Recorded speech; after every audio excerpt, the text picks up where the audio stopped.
tinha 4 anos de idade, eu não tinha a curva do pé.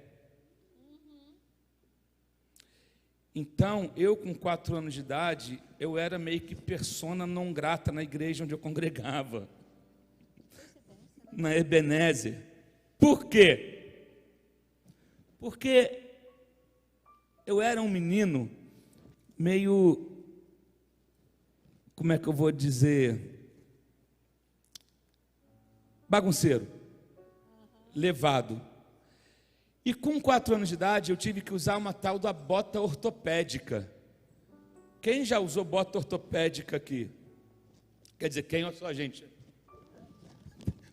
Tem aqui algumas pessoas que estão ajudando na transmissão. Aí tem irmão levantando a mão ali, irmão do louvor ali, o Rafa do louvor. Usou bota ortopédica, pastor Danilo? Não? Eu usei uma bota ortopédica, daquela que tinha um solado de madeira. Quem lembra disso? Era um couro duro e a sola era de madeira. Então eu não podia ver uma canela, tipo assim, da Evelyn ali. Eu entrava na igreja procurando uma canela a quem pudesse tragar. Então eu via uma canela e eu chegava com toda a força e dava um bicão. E depois eu tinha uma conversa séria com a pastora Seni. Uma repreensão que ela me levava e me corrigia. Mas essa bota ortopédica fez uma época. Mas só que essa bota ela acertava, ela corrigiu a curva do meu pé.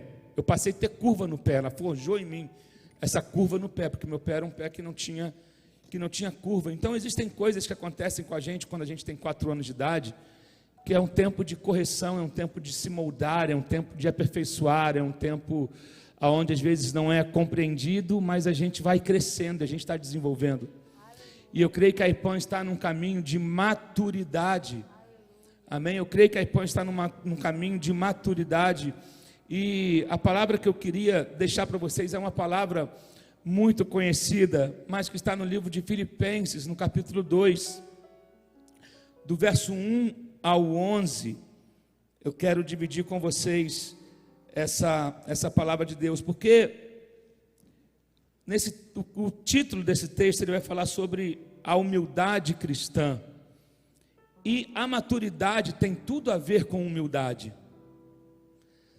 né? A maturidade tem tudo a ver com humildade. Tem pessoas que confundem, que acham que a pessoa madura é aquela que sabe muito e é meio inacessível, ele é cercado de... Não, a maturidade verdadeira, ela vem vestida de humildade. E para nós, o nosso maior exemplo não foi Paulo, o nosso maior exemplo não foi Moisés, o nosso maior exemplo não foi Abraão, o nosso maior exemplo não foi Davi, o nosso maior exemplo não foi Elias, o nosso maior exemplo não foi Eliseu, o nosso maior exemplo não foi Ezequiel, o nosso maior exemplo não foi Mateus, Marcos, Lucas, João, o nosso maior exemplo não foi Pedro, o nosso maior exemplo não foi Otoniel, o nosso maior exemplo foi Jesus, e continua sendo, porque nele não há dolo, nele não há falha. Então ele é a nossa maior referência. Então, olha o que Paulo está dizendo à igreja de Filipos aqui. Agora, interessante que Jesus, Danilo, nunca escreveu um livro. Não já parou para pensar nisso, pastor Leandro? Não, Jesus nunca escreveu, não tem um livro aqui de autoria. Jesus ali, lógico, foi tudo inspirado pelo Espírito Santo, ele, o Pai, o Espírito são um. Isso é papo para outro dia, mas nós lemos na Bíblia relatos daquilo que Jesus fez e de quem ele era, né? Então, olha o que Paulo escreve aqui: se por estarmos em Cristo, nós temos alguma motivação, alguma exortação de amor, alguma comunhão no Espírito. Outra coisa, maturidade e unidade caminham juntos. É verdade. Posso ouvir um amém? Maturidade e unidade caminham juntos. Olha o que Paulo vai dizer no verso 2: completem a minha alegria, tendo o mesmo modo de pensar, o mesmo amor, um só Espírito e uma só atitude. Filipenses 2. Olha o que diz o verso 3. Nada façam por ambição egoísta ou por vaidade, mas humildemente considerem os outros superiores a vocês mesmos. Cada um cuide não somente dos seus interesses, mas também dos interesses dos outros. Aí o verso 5 ele vai dizer: seja a atitude de vocês a mesma de Cristo Jesus, que, embora sendo Deus, não considerou que o ser igual a Deus era algo a que deveria apegar-se, mas esvaziou-se a si mesmo. Você já se esvaziou de você mesmo? Nós já nos esvaziamos de nós mesmos? Olha o que ele diz no verso 7, que Jesus, ele esvaziou-se a si mesmo, vindo a ser servo, tornando-se semelhante aos homens, e sendo encontrado em forma humana, humilhou-se a si mesmo, e foi obediente até a morte, e morte de cruz. Por isso, Deus o exaltou à mais alta posição, e lhe deu um nome, que está acima de todo nome, para que, ao nome de Jesus, se dobre todo joelho, nos céus, na terra e debaixo da terra, e toda língua confesse que Jesus Cristo é o Senhor, para a glória de Deus Pai. Jesus Cristo é o Senhor, para a glória de Deus Pai. No reino de Deus, ser grande não é ter muita gente a seu serviço, mas é estar a serviço de muita gente. E isso nós podemos aprender com o nosso mestre, com Jesus, que foi o maior exemplo de servo. Tanto é que na última ceia, quando ele pega uma bacia e toalha para lavar os pés dos discípulos, por que eles faziam? Era costume lavar os pés e as mãos antes de uma refeição, porque não havia pavimento como a gente conhece hoje, e não haviam sapatos fechados como os que a gente tem hoje, né? As pessoas andavam com sandálias trançadas, e era tudo muito empoeirado. Então, e a mesa não era a mesa como a gente conhece hoje, de sentar na altura aqui, mais ou menos, né, do nosso peito aqui, para sentar e comer. A mesa, ela era... A pessoa sentava, os pés ficavam quase batendo ali na mesa. Então, por isso que era necessário que houvesse essa higiene de lavar os pés e de lavar as mãos. Só que normalmente quem lavava os pés era um escravo, ou era o servo da casa, era o funcionário da casa que recebia os convidados, é que tinha o papel de lavar os pés. E Jesus chega e ele quebra o protocolo naquela última ceia, porque ele se coloca no lugar desse servo. Ele quebra os biscoitos de todo mundo ali naquele dia, porque se ele era o mestre, se ele era alguém que era a referência, que era o centro das atenções naquele local, ele chega e ele dá o maior exemplo do que é ser um servo de verdade, do que é ter humildade, do que é ser maduro. É quando ele começa a lavar os pés dos seus discípulos. Pedro não queria que seus pés fossem lavados, porque Pedro achava aquilo um absurdo, e Jesus fala com ele: se eu não te lavar os pés, você não tem parte comigo. Então Pedro chega e fala: então não lava só o pé, me dá um banho geral. Pedro era um cara que ele era impetuoso, ele era ousado, ele falava, né, ele era 880, não, já que tem que lavar, então é o seguinte, me dá um banho, eu estou topando o banho então. Não, Pedro, quem já se lavou, não é necessário lavar, a não ser os pés, porque Jesus sabia que todo mundo que anda com ele corre um risco, todos nós sujamos os pés no caminho.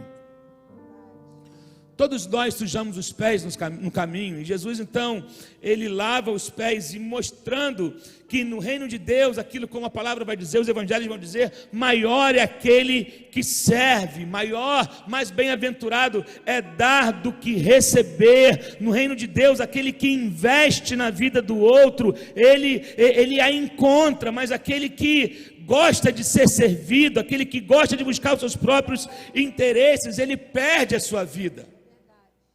Quando eu dou a minha vida em prol do outro, para servir o outro, eu encontro a minha vida. Mas quando começo a querer ser servido, eu perco a minha vida. É assim que Jesus nos ensinou. Então, se nós queremos o caminho da glória, Jesus é o modelo. Glória a Deus. Se nós queremos alcançar essa glória, sabe, Jesus, como eu disse, não escreveu uma folha, mas ele deixou uma vida de exemplo. Oi? Para ser escrito para os outros. Ele dizia: eu vivo, vocês escrevem. Eu faço, vocês escrevem. Eu não tenho tempo de escrever, eu tenho tempo para fazer. Tem muita gente, eu não sou contra a escrita, mas tem muita gente escrevendo e não fazendo nada. Talvez para alguns seja tempo de você largar a caneta e começar a fazer. Deixe que outros escrevam. Jesus não estava preocupado se ele ia vender milhões de cópias de livros, as editoras caindo, brigando uma com as outras. Não, deixa eu fazer, alguém escreve. Nós estamos fazendo e alguém está escrevendo a história. Você pode dizer amém aí na sua casa, você da IPAM, sabe? Então, ele nos deixou esse exemplo. Olha só, você quer o exemplo para a glória, o caminho para a glória é servir ao outro. O caminho para a glória, sabe, seja a atitude de vocês, que mesmo como a de Cristo, que mesmo sendo Deus, ele não tomou isso como algo que devia pegar-se, mas ele esvaziou-se a si mesmo. Isso é coisa linda, que embora sendo Deus, ele não considerou ser igual a Deus, era algo que devia apegar-se. Tem pessoas que se apegam a títulos, tem pessoas que se apegam a posições, tem pessoas que se apegam, sabe, fazem questão de ver os seus nomes reconhecidos e lutam por isso. Queria tempo de você puxar o ralo da sua vida, a tampa do ralo, e se esvaziar. Se esvaziar. Esse sentimento é o que deve haver em nós. Jesus abriu mão de tudo. Ele deixou de lado sua glória, ele deixou de lado o seu trono, ele deixou de lado toda a sua majestade, e ele tomou a forma de homem e veio, desceu no nosso nível. Ele se esvaziou, ele não se apegou ao título de que a tudo que ele tinha à disposição dele, ele deixou de lado, porque ele queria nos servir. Jesus não ficou vivendo, pisando em tapetes aveludados e sentando em tronos. Jesus sentava com um bêbado, com a prostituta. Jesus sentava com a mulher que foi pega em adultério. Jesus sentava com o ladrão. Jesus entrou na casa do fiscal corrupto, que subiu na árvore para ver Jesus, e ele falou: desce daí, porque hoje eu vou entrar na tua casa. Então, Jesus veio para o complicado, Jesus veio para o rejeitado, Jesus veio para o excluído. Jesus não veio para esse tipo de gente que ele veio. Ele não nasceu em palácio, ele não nasceu em berço de ouro, ele nasceu numa estrebaria. Muita gente questiona isso: porque não achou lugar, ok, mas não interessa, o que importa é que ele nasceu numa estrebaria, aonde o bezerro estava, aonde a vaca estava, aonde o boi estava, e foi ali que teve lugar, e foi ali que ele nasceu, sabe? E ele deixa esse exemplo desde a sua negação, sabe? Ele deixou a sua glória e desceu no nosso nível por isso. Então ele fala que o Paulo vai dizer que a nossa atitude deve ser como a de Cristo, porque ele não veio para ser servido, mas ele veio para servir. E é isso que nós precisamos andar. E diz a Bíblia que ele andou fazendo o bem e curando os oprimidos pelo diabo. Ele andou fazendo o bem. É tempo de você olhar para as suas atitudes, é tempo de nós como igreja olharmos para aquilo que nós temos feito e entender que não é nada a nosso respeito, não é sobre o nosso nome, não é sobre a nossa marca, não é sobre os títulos que carregamos, mas tudo tem que apontar para Ele. Aonde havia trevas, Jesus chegava com a luz. Aonde havia discórdia, Ele entrava com a paz. Aonde havia confusão, Ele chegava com a verdade. Aonde havia opressão, Ele levava a libertação. Aonde havia morte, Ele levava a vida. Aonde havia desespero, Ele levava esperança. Aonde havia enfermidade, Ele chegava e liberava a cura. Mas tudo Ele apontava para o Pai. Meu Deus! Os próprios discípulos, não é de hoje, os próprios discípulos entraram em discussão sobre quem era o maior no reino dos céus. Quem era o maior? Quem é o maior? Quem era o maior entre eles? Os discípulos discutiram sobre isso. Essa coisa de discutir por holofotes e por aplausos não é de hoje. Quem é o melhor? Quem tem a melhor igreja? Quem prega mais? Quem é mais inteligente? Quem é mais eloquente? Sabe? Quem é melhor na profissão? Quem vai alcançar títulos importantes ou prêmios importantes? Queridos, os anos mudaram, mas a humanidade não mudou. E às vezes é triste constatar que às vezes acontece dentro da própria igreja. Aí eu vi há pouco tempo o pastor Hernandes Dias Lopes dizendo que tem muita gente cantando "Quão grande és tu", se olhando no espelho.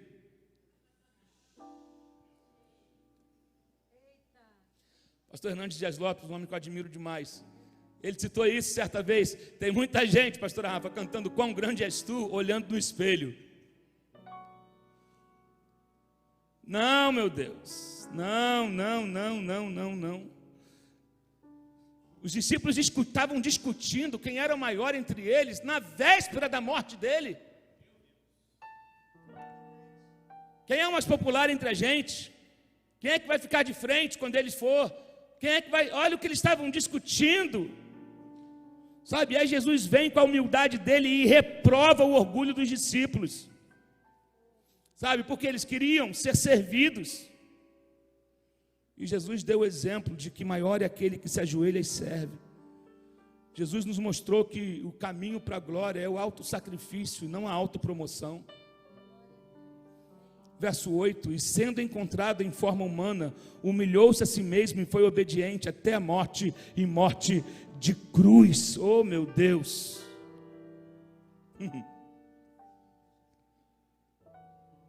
Morte de cruz. A cruz não pode ser banalizada. Não existe evangelho sem cruz. Jesus foi obediente até a morte, e morte de cruz. Para nos servir, Jesus teve que enfrentar a cruz. Para nos servir, nos salvar, Jesus enfrentou sede, humilhação, feridas, escárnios, dores. Porque ali ele estava nos salvando e nos servindo. Porque ninguém poderia nos oferecer tal salvação se não fosse Ele. Discípulo nenhum poderia oferecer para nós o que Jesus ofereceu. Cristo enfrentou oposição do mundo religioso, Ele enfrentou oposição do mundo político, Ele enfrentou oposição no mundo espiritual, a traição de Judas, negação de Pedro, abandono dos discípulos, sabe, a própria multidão que antes aplaudia os seus milagres, agora gritava para crucificá-lo, mas Jesus jamais recuou. A Bíblia fala que, tendo nos amado, Ele nos amou até o fim. Ele nos amou até o fim. O caminho para a glória é buscar a glória de Deus e não a glória dos homens. Por isso Deus o exaltou à mais alta posição, lhe deu o nome que está acima de todo nome, para que ao nome de Jesus se dobre todo o joelho nos céus, na terra e debaixo da terra, e toda língua confesse que Jesus Cristo é o Senhor, para a glória de Deus Pai. Eu quero que você entenda: aquele que serve será honrado. Aquele que serve será honrado. Sabe, aquele que é aprovado por Deus Deus o exalta. Mas aquele que busca a própria exaltação, ele será abatido, ele será humilhado. Deus dá graça aos humildes. Deus abate ao soberbo, mas dá graça aos humildes. A Bíblia vai falar sobre isso. Sabe, quem se humilhar será exaltado. O que chora será consolado. Nós não estamos aqui para engrandecer o nosso próprio nome. Nós estamos aqui para apontar para Ele. Estamos aqui para apontar para Ele. Cristo se ajoelhou para servir, mas agora, olha que coisa linda, para lavar os pés, Jesus teve que se ajoelhar, mas agora, para honrar o Filho, a Bíblia fala que todo joelho se dobrará. Jesus se ajoelha para honrar os discípulos, e por conta dessa atitude do Filho, o Pai diz: todos os povos se ajoelharão e confessarão o teu nome. Aleluia! Quando buscamos a glória de Deus, Ele no tempo certo nos exalta. Cristo se humilhou e os homens o humilharam, dando nomes de blasfemos, zombando dele, chamando de pecador, de beberrão, de possesso, mas Deus o exaltou e lhe deu um nome que está acima de todo nome. Aleluia! Para que ao nome de Jesus se dobre todo joelho. Agora, o interessante é que o verso 11 vai dizer: e toda língua confesse que Jesus Cristo é o Senhor, para a glória do Pai. Tudo que Jesus fez foi para honrar o Pai, foi para glorificar o Pai. Cristo viveu nessa terra para glorificar o Pai, e porque Ele glorifica o Pai exalta o Filho. Essa é a palavra que eu queria deixar para você hoje, nesses 4 anos de PAN. Estamos aqui para levar o nome que está acima de todo nome, que é o nome de Jesus, e que seja a nossa atitude, como foi a de Cristo, uma atitude de servo. A igreja está na terra, não para ser servida, mas para servir aos outros. Você precisa entender que mesmo que nós não possamos estar reunidos aqui como corpo, você é a igreja onde você está. Então, de onde você está, você pode servir alguém, você pode ser útil a alguém, mas lembre-se que a seta aponta para cima.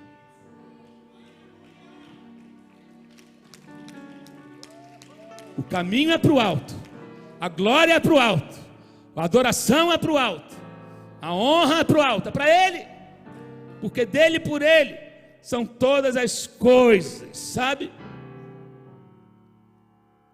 E o seu exemplo pode inspirar muitas vidas, muitas vidas. Senhor, ensina-nos a ser essa igreja. Ensina-nos a alcançar esse nível de maturidade e de responsabilidade com a Tua palavra, com o Teu povo. Eu quero abençoar, Deus, todos os membros da IPAN nessa hora, aqueles que nos assistem, aqueles que estão em casa agora e derramando lágrimas porque gostariam de estar aqui. Eu quero abençoar, Deus, aqueles que talvez estejam passando por alguma dificuldade. Faça com que a gente saiba do que eles estão precisando. E eu estou falando com você da IPAN, agora em nome de Jesus. Se você está passando algum tipo de necessidade, dificuldade, nos deixa saber. Nós não temos como fazer aquilo que nós não conhecemos. Não temos como a gente agir diante daquilo que nós não conhecemos. Mas Deus, a minha oração é que o Senhor fortaleça os meus irmãos nesse tempo. A minha oração é que o Senhor fortaleça aqueles pastores que não puderam estar aqui. Pastor Cássio, Vanessa, André, Mônica, Seni, Marcília, Ricardo, Cris. Ó Deus, abençoa os teus filhos, cada líder de ministério que nós temos aqui na igreja, que o Senhor esteja guardando a casa deles, cada ovelha, cada membro. Eu te agradeço, Senhor, porque até aqui a tua mão tem nos sustentado. até aqui, e nós só temos 4 anos. Hoje, o menino de 4 anos que chutava a canela está alimentando uma geração. Eu te louvo e não é sobre mim, é porque o Senhor foi misericordioso comigo. E eu estou aqui, é assim que o Senhor faz, a gente cresce, desenvolve, amadurece, e o Senhor nos usa para a tua honra e para a tua glória. Deus, te damos toda a honra e todo o louvor nessa noite. Ao Senhor a nossa gratidão, ao Senhor o nosso louvor, ao Senhor a nossa adoração, ao Senhor o nosso esforço, ao Senhor a nossa dedicação, ao Senhor as nossas canções, ao Senhor o nosso tempo, ao Senhor o nosso tudo, que o teu nome seja glorificado e engrandecido, através da IPAM. E eu sei que anos de romper estão vindo. Há um romper de Deus chegando sobre esse lugar. Há um mover de Deus chegando sobre a nação brasileira e sobre o mundo. E nós não seremos mais os mesmos. A nação não será mais a mesma. O Brasil não será mais o mesmo. O mundo não será mais o mesmo. Porque vão ter que confessar. E ao nome de Jesus todo joelho se dobrará. Toda língua confessará que Jesus Cristo é o Senhor, para a glória de Deus.